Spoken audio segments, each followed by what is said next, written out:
חצי כמעט אצלנו, הנה מבזק חדשות קצר, הקריסה של ענבל אור נמשכת. הבוקר פורסם שענבל אור ממשיכה לקרוס ולא מצליחה לנהל את המשבר הזה. הבוקר אנחנו מדברים איתה, ימים לא קלים עוברים עלייך. היי, בוקר טוב, למה אתה אומר שאני לא מצליחה? אני קורא בעיתון שהמצב לא תותים בקצפת. לא, הכל בסדר. כל מי שקנה אצלי בית... לא, אל תמשיכי עם זה, נו באמת. אני לא ממשיכה בבית המשפט. אני בשלב הזה נעצרת במשפט הזה. בואי נגיד ככה, המצב לא בריאוש ריקוטה. ידידי, כן. תרשה לי. לא, אני רוצה להגיד איך המצב שלך.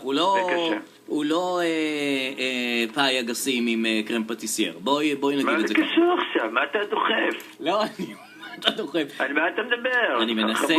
אני מנסה להראות לך את המציאות כפי שהיא. כי אני לפעמים חושב שאת לוקה באיזה דמיון שהכל בסדר. שטויות במיץ רקוב של עגבניות. עד כדי כך.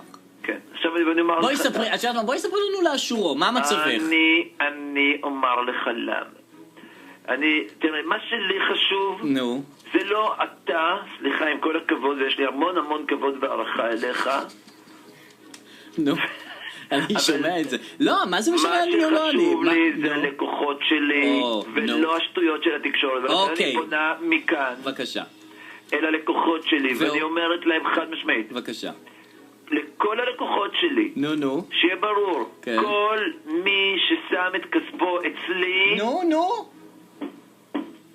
בבקשה. זהו. מה זהו? אני פונה ואני אומרת. כן.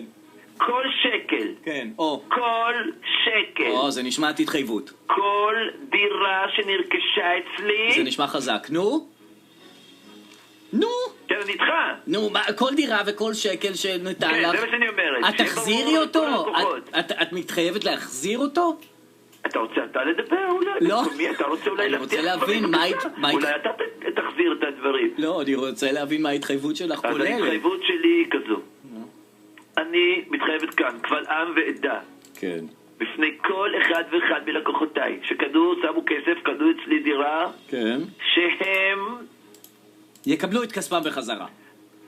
אתה רוצה לשים לי מילים בפה? לא, אני רוצה להבין מה את מתחייבת. תגידי, ענבל, הטענה מה אתה שואל?